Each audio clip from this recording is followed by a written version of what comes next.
यार ऐसे तो मत करो। अगर किसी को नहीं देना आगे भेजो। फलस्तीन के लिए कर रहे हैं, फलस्तीन के लिए। अगर नहीं देना आगे दे। दिल्ली में हमास के लिए टोपी और बुर्के में आज भीख मांगी जा रही थी और उधर इजराइल ने आतंकवाद के खिलाफ ऐसा कोहराम मचा दिया कि वो तस्वीरें आज आपको देखनी चाहिए, क्योंकि भारत में तो दिल्ली के अंदर ढोंग रचाया जा रहा था कि हमास के लिए चंदा दे दो, कटोरा हाथ में लेकर घूम रहे थे। और आज जो तस्वीरें मैं आपको दिखाऊंगा वो बताएंगी, हकीकत से रूबरू कराएंगी। नमस्कार, स्वागत है आपका एडवांस इंडिया पर। मैं हूं नवीन चौहान। कुछ कथित भिखारी जो टोपी लगाए थे, उनके साथ बुर्के वाली महिलाएं थी जो खुद को मानवतावादी बताती। आज खुलेआम आतंकवादी संगठन हमास के लिए कटोरा हाथ में लेकर खड़ी थी और जब एक आदमी ने इनसे भीख देने को मना कर दिया तो उन्होंने पूछा, तू क्या इजराइल का समर्थक है क्या? और उसका जवाब आपको पता क्या था? उसने कहा, हां, मैं इजराइल के साथ हूं और तू यहां से निकल देशद्रोही। ये सिर्फ भिखारी नहीं है, ये विचारों के यतीम हैं। इनके विचार मर चुके हैं, जिनके पास ना तथ्य है ना आत्मसम्मान और जिन्हें इजराइल की ताकत से इतनी जलन है कि सड़क पर बौखलाहट में उतर आए। इसके बाद इन भिखारियों ने उस आदमी को घेर लिया, डराया, धमकाया और कहा कि तुझे सबक सिखाएंगे, ठेला हटवा देंगे, और वो भी पता कितनी मिनट में? 2 मिनट में। जी हां, ये भिखारी कह रहे हैं एक आदमी को। ये बंदा कह रहा है मैं इस्राइल से आया हूँ। 1 मिनट। ये बंदा कह रहा है, ये बंदा कह रहा है मैं इस्राइल से आया हूँ। तो गाइस, मैं जामा मस्जिद से आया हूँ। इसका कहने का मतलब है मैं इस्राइल से आया हूँ। इस्राइल से आया हूँ मैं। अगर तुझे नहीं देना तू आगे भेज दे हमें भाई। यार ऐसे तो मत करो। अगर किसी को नहीं देना आगे भेज दो। फलस्तीन के लिए कर रहे हैं, फलस्तीन के लिए। अगर नहीं देना आगे दे। तू लेडीज से बात कैसे कर रही है? तू लेडीज से बात कैसे कर रही है? कैसे कर रही है? गाइस, ये सीमापुर की मार्केट है, सीमापुर की। लेडीज से बात कैसे कर रही है तू?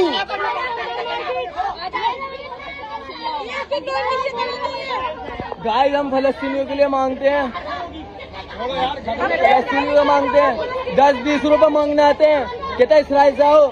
अब नीचे बात करो। ऐसे बात कर रही है ये आदमी। ये मेरी बहनों से ऐसे बात कर रही है, ये हमारी बहनों से ऐसे बात कर रही है। सीमापुरी में इसकी मार्केट में, मंडे मार्केट में इसकी दुकान है और अगली दफा इसकी ठेला हटवा दूंगा मैं 2 मिनट में। सबर कर रहा है मेरा भाई, मासूम बच्चों के लिए सबर कर रहा है, मासूम बच्चों के लिए सबर। एक तरफ ये भिखारी तख्तियों पर लिखते हैं फ्री गजा और दूसरी तरफ इजरायली टैंक पर पता है क्या लिखा होता है? Freedom for humanity. फर्क साफ है, यहां नारे हैं, वहां मिसाइलें हैं, यहां भीख है, वहां बुलेट्स हैं। इजराइल वो देश है जो वार्निंग नहीं देता, वॉर करता है। जिसे शक हो तो गाजा की ताजा तस्वीरें देख लो, समझ आ जाएगा। जब हमास ने रॉकेट दागे तो इजराइल ने वो लॉन्च साइट्स तबाह कर दी, मिट्टी में मिला दी, जमींदोज कर दी। पूछिए इन भिखारियों से, तुम क्या जानते हो ताकत के बारे में? यह सिर्फ भीख नहीं है, यह आतंक के लिए समर्थन जुटाने की साजिश है। और सवाल है कि क्या अब भारत की सड़कों पर आतंकवाद के लिए चंदा खुलेआम मांगा जाएगा? इनका इलाज होना चाहिए। इजराइल छोटा सा देश है, लेकिन उसका आत्मबल, उसकी नीति, उसकी रणनीति दुनिया के लिए मिसाल है। जिस देश को 9 देशों ने मिलकर मिटाने की कोशिश की हो, वो आज दुश्मनों की राजधानी में घुसकर ऑपरेशन करता है। पता है क्यों? क्योंकि इजराइल समझता है कि दुश्मन को छोड़ना भविष्य की तबाही को बुलावा देना है। उसकी नीति strike first, strike hard, show no mercy.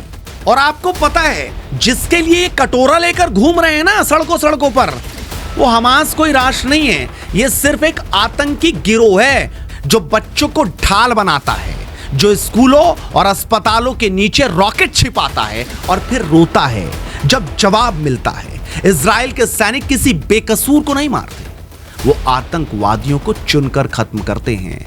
बस यही छोटा सा फर्क है सभ्यता और हैवानियत में। और हर बार जब इजराइल जवाब देता है तो ये कथित मानवाधिकारी गैंग जाग जाता है, लेकिन जब हमास हमला करता है तो इनका मुंह सिल जाता है। इनका असली एजेंडा क्या है? लोकतंत्र को कमजोर करना और आतंकियों को नैतिक समर्थन देना। आप समझ सकते हैं कि यही इनकी असली औकात है। हैरानी की बात तो यह है कि जब भारत ने इजराइल स्टाइल में आतंकी ठिकाने उखाड़े तो यही गैंग चुप होकर पठानकोट, उरी, पुलवामा हमने भी तो झेला है इस आतंक का कहर। और ये जो गैंग है ये अब चुप्पी साध गया। हमने भी देखी है वो तस्वीरें कि कैसे ट्रैक्टर ट्रॉली में लिपटे आतंकियों के शव मसूद अजहर के मरकज में गुंबद किस तरीके से हिल गया था, किस तरह से उसमें छेद ही छेद थे। यह ऐसी कार्रवाई थी जैसे इजराइल करता है। यानी इस बार भारत ने भी इजराइल जैसा सोचने का शत्रु के लिए शून्य सहानुभूति में जवाब दिया है। और इसीलिए आज देश भर में भारत का नाम हो रहा है। इजराइल दुश्मन को पकड़ता है, खत्म करता है और फिर उसकी आवाज कभी नहीं आती। यही होना चाहिए आतंकवादियों, उनके भिखारी समर्थकों के साथ। आज गाजा का भूगोल बदल चुका है। एक एक इंच पर इजरायली सेना का नियंत्रण है। हमास का ढांचा टूट चुका है और फिलिस्तीनी अब सिर्फ एक राजनीतिक तमाशा है। यहां नेता हथियार खरीदते हैं और जनता भूख से मरती है। इस्लामिक देशों ने भी मुंह मोड़ लिया है। ना पैसे है ना समर्थन है। अब वक्त आ गया है कि इन भिखारियों को जवाब दिया जाए। ये देश तुम्हारा कचरा नहीं उठाएगा। और अगली बार अगर कोई भी हमास के लिए कटोरा लेकर आएगा तो सिर्फ इतना कहिए, yes I stand with Israel because I stand with truth. बस यही सच है।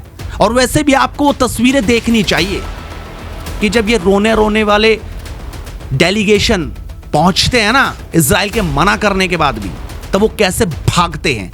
जरा उस तस्वीर को देखिए।